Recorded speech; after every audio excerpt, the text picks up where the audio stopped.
fiction, science fiction, horror, fantasy, crime, LGBT, thriller. You have now entered the House of Mystery with your hosts, Eric Shapiro, David North Martino, John Copenhaver, and Al Warren on 106.5 FM Los Angeles, 102.3 FM Riverside, and 105.0 AM Palm Springs. Welcome back into the House of Mystery. I'm Al Warren. Mr. Dave Martino is in the room. I am here. Yeah. Once again. Yeah, once again. Always. Always. So how was the Super Bowl? Did you watch that? That manly stuff you do? What do you mean you did not? Don't you do football? No. See, I've never been into football. I never played, so I never really cared. Geez, I was gonna text you last night too, but then I thought, oh no, God, he'd be right into the football thing and having a big party and eating chips and doing all that sort of stuff, right? So, wow. I've never been into football, so. Jeez. I don't even know who won. It doesn't matter. No. Hey, the Patriots didn't play, so who cares? Oh, I see. That's how it is. Yeah. Right. I mean, I hear more about the halftime show nowadays than I do about the football game. Yeah. Especially on social media, which I don't quite understand. A whole lot of nagging about a free show that doesn't cost you anything. And about whether she lip-synced or not, or whether it was boring or not, or whether it was good music or not. And it's just kind of, okay, well, I don't know. You don't have to watch it, right? It's like, don't you go and drink your beer and talk about the game? And yeah. I don't know. Watch the Puppy Bowl. Yeah. There you go. Anyway, well, it's another exciting day that people spend a lot of money on. I heard something like 16 trillion in betting or something on that. Really? I'm thinking, wow, boy, no wonder the economy's bad.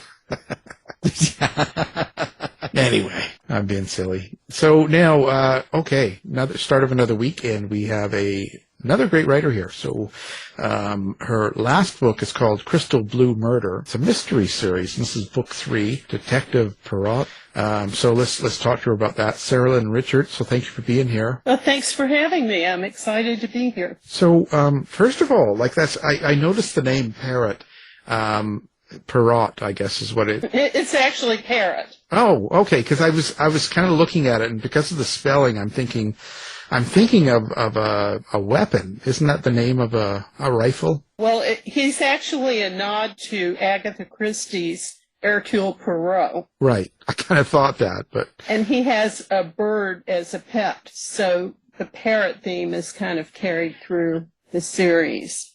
But I pronounce his name Parrott. How did this series, this is book three, so how did it start for you? Like, where did you come up with the idea? It actually did not start as a series. It started as a murder mystery, a locked room mystery that takes place in a very elite community in rural Pennsylvania, outside of Philadelphia. It's called Brandywine Valley. And when I started writing the book, I was so focused on this gathering of 13 old friends who meet for a weekend at a country mansion, and one of them turns up dead. And I was so wrapped up in creating those characters and who had motives to kill the person that died and what their backstories were, that I was completely ignoring the fact that I would need a detective. So when I finally got to the place where the detective comes onto the scene,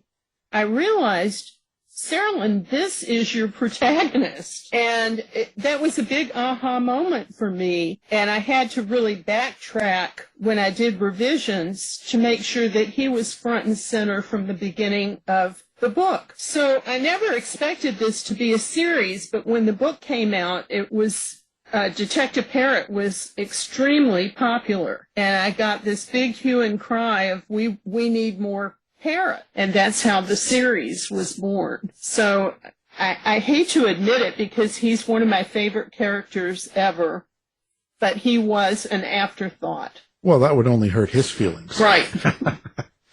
So how do you develop a character like that? Did you have detective history in your life, or why did you decide to do a mystery like this, a murder, and have a detective as your main character? Like, have you always been into mystery? I have. I used to read Nancy Drew when I was a little girl. I think a lot of female mystery writers got their start with Nancy Drew and later Agatha Christie. And one of my favorite mystery writers is also Michael Connelly. So I don't just read the women writers. But I love mysteries because they're intellectually stimulating. I love creating the puzzle. I love solving someone else's puzzle. And they're also emotionally stimulating because you really have to analyze the characters and their motivations and their needs, their personalities, in order to figure out who would do something as dastardly as commit a murder. And murder mysteries just really intrigue me, so I wanted to create them. Well, do you create the puzzle first, or do you start with the plot? How does that work? I think everybody has a different modus operandi, but I always start with the characters. Somewhat the setting also, like the characters in the place that they're in. So my series, the characters are in a very well-to-do community, one of the most wealthy communities in America. And the detective, of course, is not wealthy, and he's an outsider in the community. So all of the roadblocks that the suspects throw at him, he is sort of impervious to those, and he's determined to get through all the obstacles to solve the mystery. So I'm really starting with characters, with the people on the murder side and the people on the solution side, and how they interact when it comes to investigating and solving the murder. So I really start with characters and setting, and then plot evolves from that. How do you write your placing, your location? Like when you're talking about the 1%, like the richer place and stuff like that. So is a setting written like a character? Yes, the settings become like a character. One of my books is set in a very underprivileged area of the country. I go from the extremely rich to extremely poor. And I've been fortunate in my life to experience both of those settings personally, and so I try to be very authentic in representing the people that flock to each one of those settings and the way that they behave. And I also like to show that people are people. It doesn't matter if you're really rich or really poor, you still have joys and challenges in your life and things to overcome. How do you experience your characters when you're writing them? Do you experience them like a movie? Do you hear them? Do you see them? Like what? Tell us your process in that. My process is very similar to that of an actor who actually goes into the zone of the setting and becomes that character. Once I am just mentally and emotionally in a scene, I can let my characters act out for me the way a story should go. And I have a perfect example of how that happened when I was writing Murder in the 1%. I was writing a chapter where characters were going horseback riding, and I knew who was there, why they were there, what the circumstances were, what the horses were like, what the weather was like, and I was completely in the zone. And I had planned this chapter to a degree, but while I was experiencing that as I was writing, an accident happened that I did not plan. It was like, I was surprised by it. It just happened. There was an accident. And that became a pivotal plot point in the book. And it was completely unplanned by me. my characters made it happen. Well, that's interesting. Do the characters make things happen in your real life too, or is that just? Well, I think so. In the I book? mean, don't Oh. people influence your real life? You can't exactly plan every single thing that's going to happen to you in it. Like today, when you wake up in the morning, there are people that will change your day, and that's how life is, and that's how my books are too. Well, how do you craft dialogue? Do you have an inner monologue? Can you hear your characters? Do you have some other way, some other process as to how you create the way your characters speak? Well, a lot depends on the point of view that I have chosen for the book and the characters themselves. But dialogue is probably the most important way that you can develop character and show character, because the way we speak gives so many clues about us. It gives our educational background, it gives our region of the country, it gives our attitudes, our personalities. So dialogue can be really tricky. It also can be very fun to write. I have some personal rules that I use, especially if I'm in a deep point of view where everything in the story is coming through one character. Then the dialogue is, very intimate and personal and immediate and close to the character. I try to keep the narrative voice away from the story. I try to keep the dialogue as close to the story as possible. Who's your favorite character in this book? In Crystal Blue Murder, Yeah. I'm reluctant to say who favorites are, because it's like picking who your favorite child is. But I would have to say Detective Parrott is one of my all-time favorite characters, not only that I write, but also that I read. And part of the reason for that is that he is an amalgamation of a lot of the really fine students that I had in an inner city school where I was a teacher and an administrator. And he comes from an underprivileged background, but from a very loving home. And he was talented in football. He got a football scholarship to Syracuse. He decided he wanted to make his mark on the world through the criminal justice system. And he's got a great moral compass. He's not afraid of people. He's not afraid of institutions, but he's smart and he's organized and he's a great husband and just an all-around great person. How much of yourself goes into your characters? And for instance, with Parrott, like how much of you was in that character? Oh, that's a great question to ask, because Parrott is much younger than I am. He's African American. He's male. He's come from a completely different background from me. He came from a single parent home. So he's as different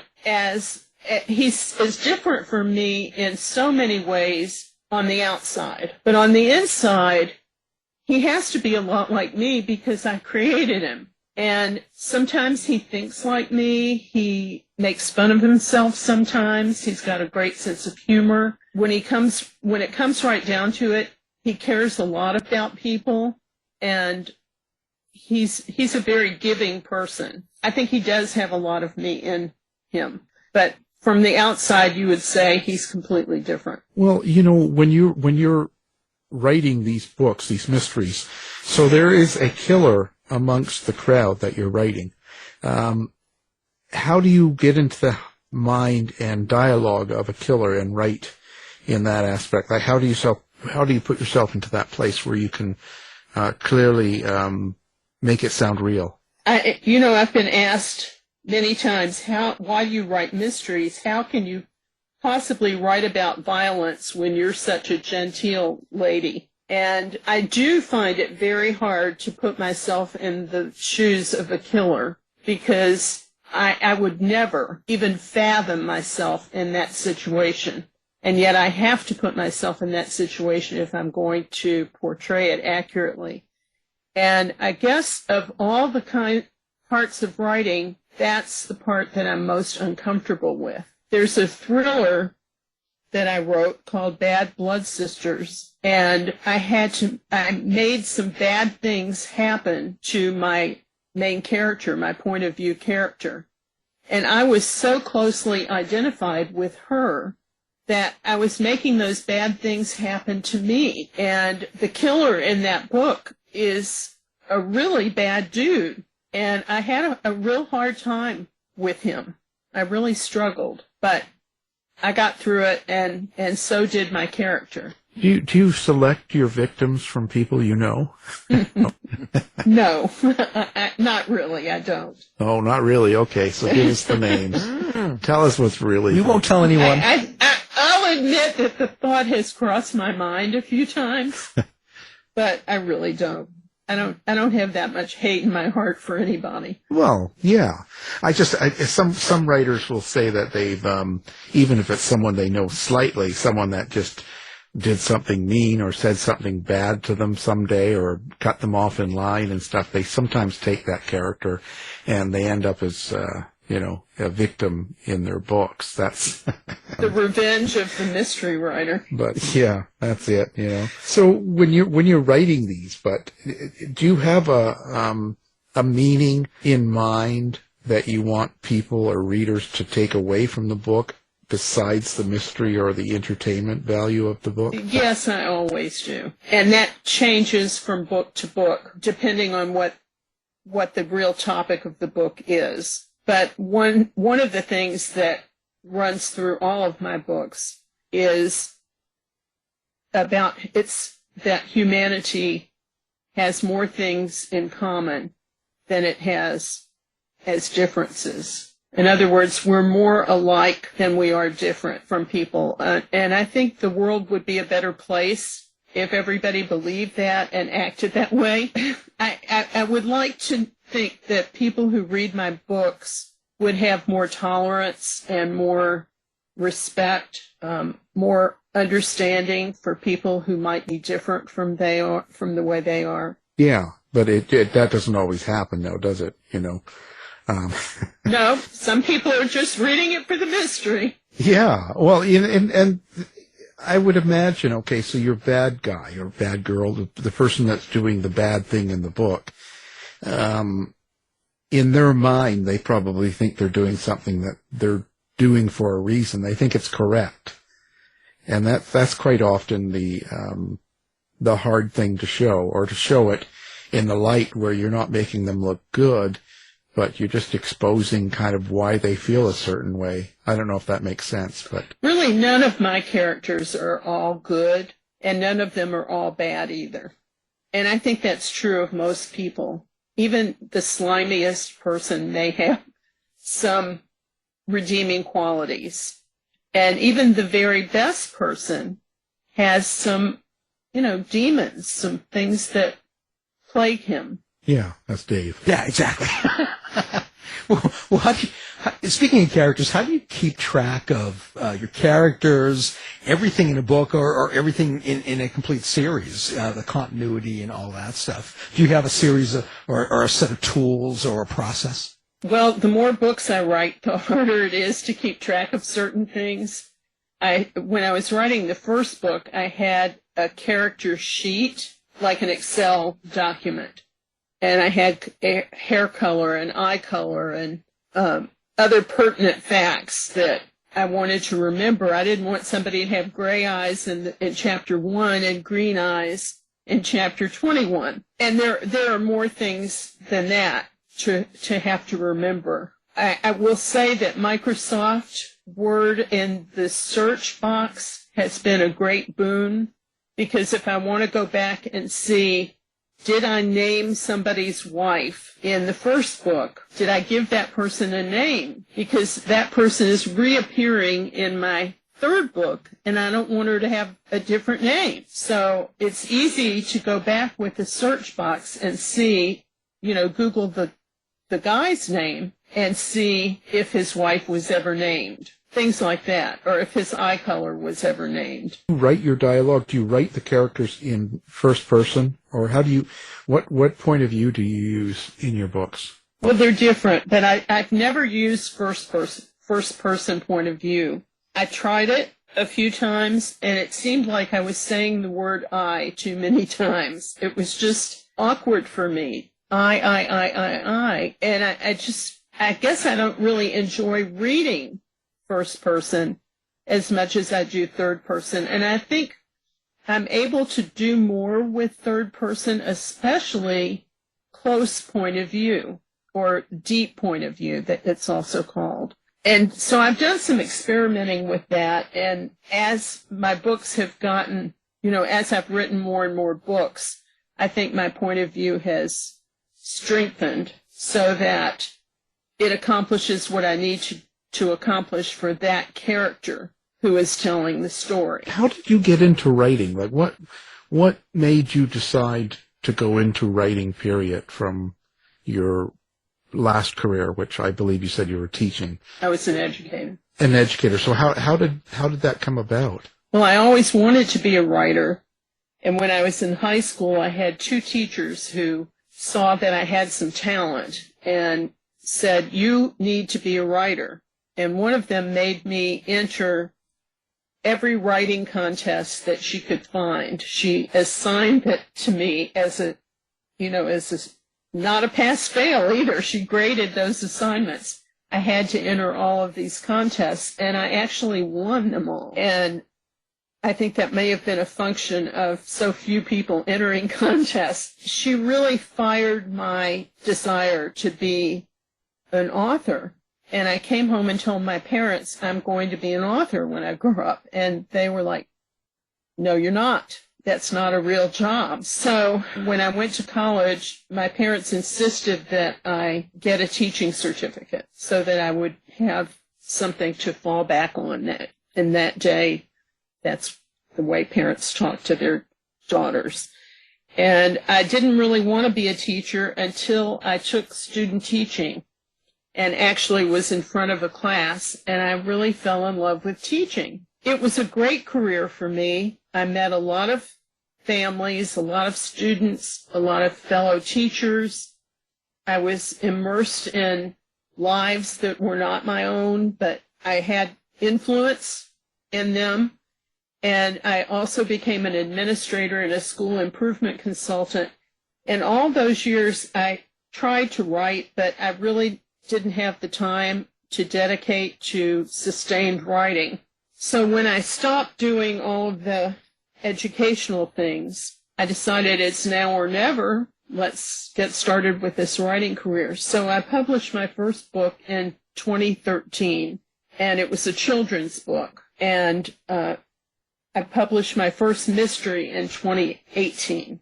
So I don't regret all of those years that I was teaching, because I got great material to write about, but I also have such an enriched life. I've had so many experiences, so many incredible people in my life. So I feel like it makes me a much better author, having come through all of that. Oh, I'm sure, yeah. What exactly gave you the courage, let's say, to send your first book off to a publisher, for instance? Well, that's a great question. I didn't think of it in terms of courage. I just had this passion to tell stories. And I felt that my first book was ready to be read and ready to hit the world. So I didn't feel like I needed courage. I just needed the publisher. I've considered this entire journey as an author as just fun. It's a passion of mine. It's a love of mine that was really a dream deferred. And now that it's here, I'm just enjoying every part of it immensely. The publishing part, the marketing part, the talks that I give, all of it is just incredibly wonderful. Do you ever go back to your first books and look at them and reread them and think about changing them? I think every single author feels that way about books that have been published. There are certain things that you think, oh, why did I decide that? I listened to one author who has a pen name, and she gave a webinar and she said she regrets her pen name, but it's too late to change that. And there are certain things that we write that I think we would like to change, but they're published and they're there, and it's very hard to go back and make changes. It's better to just learn and grow and make the changes in your future writing. So I guess you were saying how this wasn't planned to be a series, so now you've got it into one. And that, how far do you think you'll go with that? I don't know. I really take it one book at a time. I have had this pattern of writing a Detective Parrott novel and then writing a standalone, and then write another Detective Parrott novel and then a standalone. And that has worked for me until now. And now I've had a lot of people, a lot of my readers really want more Detective Parrott books. So I didn't do a standalone this time. I'm writing 2 consecutive Detective Parrott books. And I'm enjoying it, but I don't want to burn out on him. I don't want to intrude in his life 24/7. I like to give him some space, and I like to give myself some space. So I don't know how many more there will be, but because he's a young guy, he was 26 at the beginning of the series. He's now 29. I think he's still got some growing to do and some changing to do, some things that he has to confront in his life, as well as the mysteries that present themselves. Well, what advice would you give to someone like yourself who had a career, who's always had a burning desire to write, didn't feel like they had the time to write, and now they have that time? What advice would you give them into getting into the writing field? I actually have taught creative writing to people who are 55 and older at the Osher Lifelong Learning Institute, and so I'm giving that advice all the time in my classes. The main thing is just write. Just do it. Don't procrastinate. Tell your stories. Mine your stories. Make the best of your stories. Get them out there. And don't try to take too many big bites at one time. In other words, don't start with worrying about publishing and marketing when you're still in the manuscript phase. Just do one step at a time. Slow and steady wins the race. And know that there are lots of wonderful joys ahead, that every part of the experience is really fun in every step of the way. So now each book, each one of these in the series is a standalone, right? You don't have to start with number 1, though it would be better because you learn more about your main character, but they all stand alone, correct? Yes, you can read them in any order, and there are no spoilers. Oh, yeah. Now, and do you outline these ahead of time when you're writing them, or is it just totally come as it goes type thing as you go along? I don't do a deep outline because I don't want to pen myself in. I do have in my mind, I have my characters, and I have a beginning, middle, and an end. So I know how I think the book is going to end. Sometimes I surprise myself and change that along the way, but for the most part, I know how the book is going to end. I know who did it. I don't really have the middle. They call it the messy middle. I don't have the middle all worked out in my head because I want to leave myself open for change, like I described this horseback riding incident that really improved the book. I don't want to have an outline that's so tight that I know everything that's going to happen, then it's not fun for me to write it. And I think if I'm not having fun writing it, then my readers aren't going to have fun reading it. The downside of not having a deep outline is that sometimes you paint yourself into a corner. And I've done that a few times where I have to work out a really tricky plot point, and it's probably harder to work it out without an outline than it would have been if I had done an outline to begin with. But I think it's worth that in order to have some spontaneity in my writing. So it's a risk-benefit thing. How do you know when the book is done? Is it a feel thing? Do you just know, okay, that's it, that's enough? Well, in a mystery, that's pretty easy because you have solved the mystery and you wrap things up as they would be wrapped up in real life when a mystery is solved, when a court case is judged, when someone is brought to justice. That's the end of that story. So it's pretty easy to know, okay, this book is complete.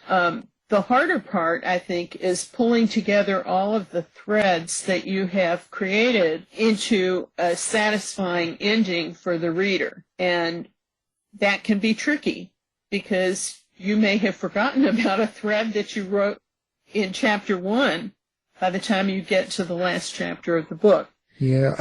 So how do you think each one of these books, when you complete a book, how do you think it changes you or affects you? Or does it? It does. I'm definitely moved by my characters, by the action, by the things that have taken place. Sometimes I'm thrilled. I'm happy for some characters. I'm sorry for others.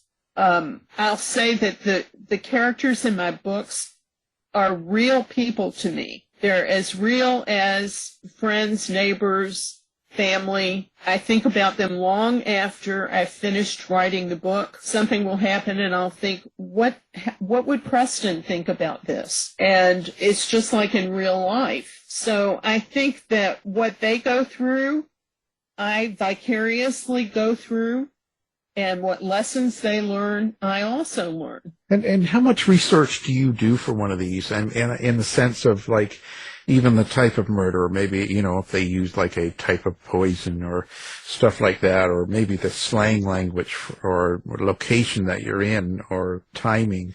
And, like for instance, on this crystal blue murder, you've got, a meth lab going on here, explosion. And so I take it you don't have a meth lab at home. So how much research do you do? I do an incredible amount of research, probably more than anybody else that I know, just because I love doing research. I love learning new things myself. I love talking to experts. I love delving into things that I don't know. They always say, write what you know, but I like to write what I want to know as well as what I know. So in my first book, because I don't live in a 1% community, I did a ton of research into what the lives are like in that community. And I would say I probably have 1 or 2 pieces of research on every page of that book. The book that I did the least amount of research on was A Murder of Principle, the one that takes place in the urban high school, because I was part of an urban high school experience for so many years that just kind of poured out of me. But I did do research for that too, because I had police and I had gangs and I had, certain other aspects that I still wanted to know more about. I think the research phase is really important. I think every author needs to do it, and some of us like it, some of us don't. I happen to love it. So if someone's never heard of you before and you were to choose one book, which one book would you tell them to pick up to kind of get your style of writing? My last book, my newest book, whatever the newest book is. I think that's where I am now. Hopefully they'll enjoy it. And who are your biggest influences, whether they're writers or not? Maybe they could be music, they could be television or a movie or actor or whatever. Who influences you the most? Well, I guess I have to say teachers.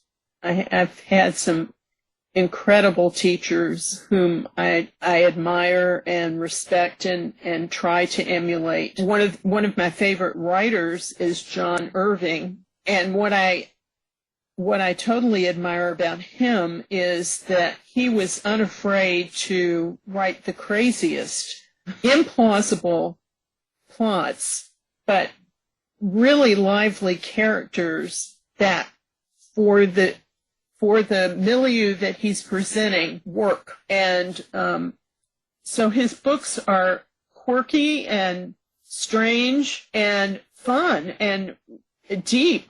And I just really admire his ability to do that. He's also a teacher of writing, and I guess he kind of embodies the writer-teacher in me. Well, it sounds like also that you really get into your characters. Do you need to decompress between chapters and books, or do you not need to do that? And if you do, what do you do? I think when I put a book to bed, I do have to get some distance from it, from my characters, and also from the plot, the storyline. Because if I keep that going in my head, I can't move on to the next story. So what I do is read other people's books, and I really think that you can't be a good writer if you're not a good reader. I learned so much from fellow authors, the way that they write, the way that they think. So I like to get into the heads of other people's characters as a way to kind of disengage from my own and give myself a break. When I'm reading, I don't have to be as intense, and that's a luxury. So now, do you like to interact with readers and fans and stuff like that? Do you have social media set up that they can follow or approach you on, or a website? How do people find you? I do, and that's the absolute best part of being an author, is interacting with readers. So I do have a website. It's my name, saralynrichard.com. I have an email monthly newsletter that goes out, and so I have a number of readers that receive that, and we get a chance to interact once a month. It's wonderful because there's the email newsletter will go out, and then various people who receive it will respond, and so we have some dialogue going on back and forth that month. I'm also on social media, especially Facebook, Twitter, LinkedIn, Pinterest. I haven't done TikTok. I speak at meetings. I do a lot of book clubs. Some of them are in person, some of them are on Zoom. I'm part of 2 different critique groups. I'm part of 2 different mystery writers groups. So my life as an author has given me exposure to so many people, such a wonderful community. And that extends to publishers, other authors that are part of that publisher, bookstore people, publicists. There are so many people like you, who I get to meet and talk to and interact with and learn something from you also. It's just great. Well, of course, now we're going to have that up on our website as well. People can find you with one click. Be easy in case they can't remember. So now, the COVID and stuff, how was writing over COVID? Writing was my salvation, especially during lockdown and all of that isolation. I'm a real people person, and being isolated in my house with just my husband and my dogs would have been just horrible if it had not been for my writing. But it gave me an opportunity to go completely into the world of my book without any distraction. I wrote way more hours every day, every night I was writing. I was very close to my characters, very close to my schedule. And I produced a book from start to finish in 9 months, which was the quickest of any of my books. And it was because I had no distractions. And for me personally, it was wonderful because I didn't have to be me. I didn't have to be at this time in history that was so scary. I didn't have to worry about COVID and being exposed and all the people that were getting sick.